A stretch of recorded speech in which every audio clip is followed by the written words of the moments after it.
Well, hello there. This is Bob Decker, tarot card reader and certified clinical hypnotist, here on a beautiful Friday afternoon, the 23rd of April, broadcasting here live from the Griffin's Loft. And again, I've got my talented cohort here, Marissa Cohen. Hi, it's good to be here. Yeah, and it's good to have her. She's good on astrology. She's good with the tarot. She's a good medium. She does a lot of good things here at the Griffin's Loft. So let's go ahead and get into this reading. The first card is the last card of the previous week's reading, and this card is the Priestess. Now, the Priestess is attributed to the moon. The moon is soft, graceful, loving, a benign spiritual influence. And of course also now the moon deals with cycles of tide, of reproduction cycles. All that gets tied in with the moon. So basically we're going into a cycle right now that's softer and gentler. You know, these really do hold true. I noticed this last week. I said earlier we had the Seven of Wands last week and the Ace before that, and I'll tell you, I really struggled with this Mercury retrograde. I had a lot of stuff going wrong, had a lot of stuff going on in here, and around me, and it's like all of a sudden things have shifted. I really feel a good, positive, more relaxing shift in the energy with this High Priestess card being around. What do you think of that? I think the High Priestess card is very interesting right now for a few reasons. Number one, as Bob said, it is sort of a return to a softer, gentle energy.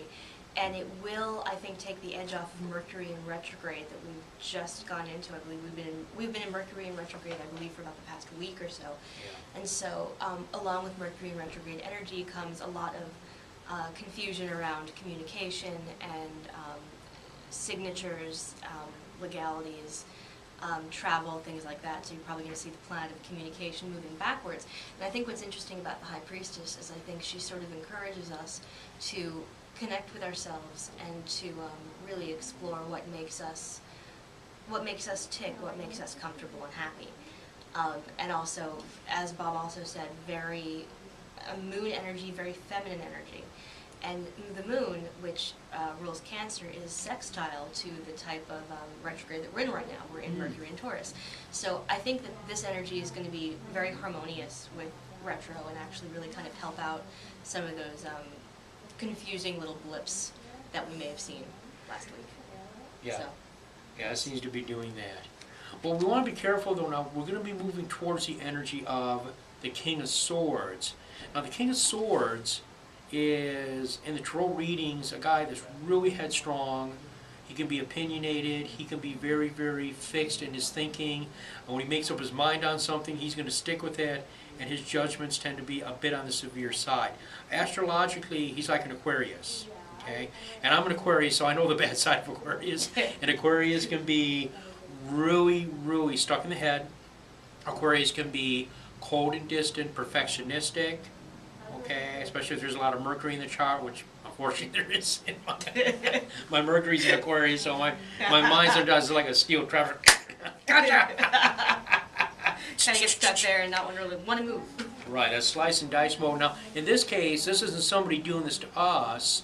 This is us potentially really doing it to ourselves, even more or less than the people around us. Mm-hmm. It's like us self-analyzing and self-criticizing, and just really cutting down what we're trying to do. Mm-hmm. So we're just going to have to watch against that, okay? You want to say something about that? Sure. With the King of Swords, it is a very severe energy.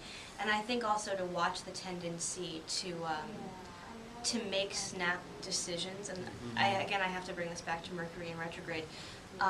Because even though Taurus is also fixed, with retrograde in Taurus right now, Taurus is a very, very stubborn planet, sign being fixed, so is Aquarius.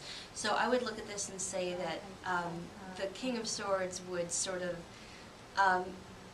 with all that head energy, you'd probably want to make snap decisions right now, but with retrograde happening, please don't, because with retro, we'll always see it start to spin out and unravel after that decision is made. So I think this is just another retrograde morning to just remind yourself that you don't need to sign anything right now. You don't need to commit to anything big right now, unless it's something old that's come back. to be revisited. But new things you're probably going to want to stay away from, and I think he's a Yeah. really nice reminder of that.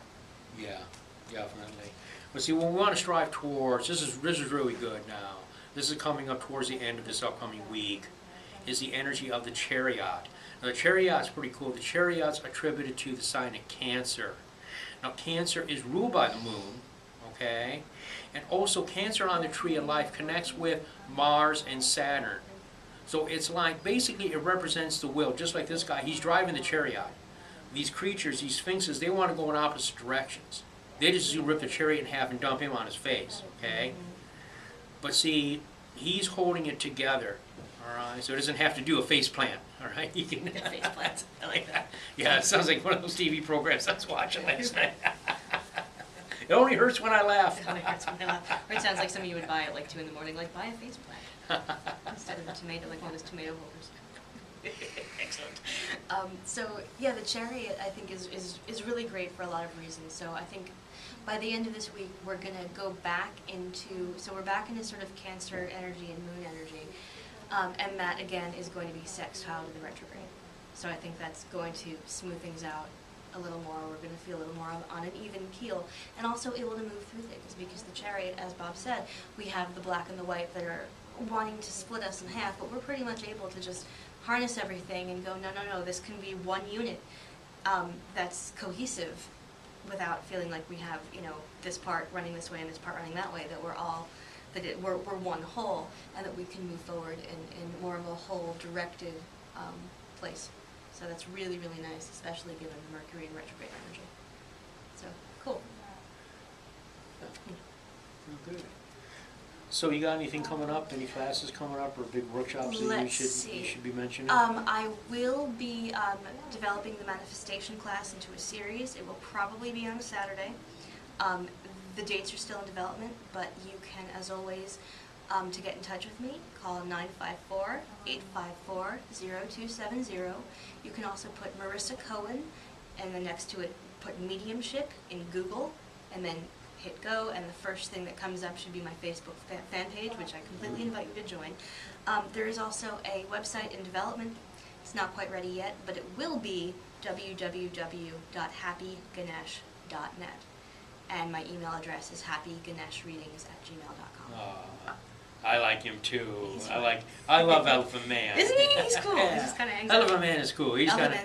He just kind of hangs around and just kind of he chuckles once in a while. He does. And goes, oh, she takes herself, or he takes himself so seriously, Mhm. And they just knew it was just a big cosmic dance. It wouldn't matter anyways. He'll dance sometimes. It's cute. Yeah. Yeah, he's a good boy. Okay. He's cool. Yeah, he is cool. Okay, and I got something coming up just real quick. May 8th and 15th here at the Griffin's Loft, I'm teaching Tarot. I teach you how to read it. Fun class. It's only $63 for both weekends. That's 8 hours total of instruction. And I go over all the basics. I give you all the tools you got to have to be able to learn how to read this thing. And I include a lifetime of free repeats. So you can come back. Yeah, you get to come back and do it again and again and again if you'd like. Practice on others or review whatever you need to do, okay? You know how to get in touch with me, and I'm not even going to bother posting the information because you just go to my website and all my contact info is there. Okay, listen, we really appreciate your support. Appreciate you watching the Blazing blog, okay, and watching, if you're watching my hypnotic videos I put up, those are pretty cool too, and there's going to be more of those. Listen, we love you, we care about you, and until we meet you again, many, many blessings.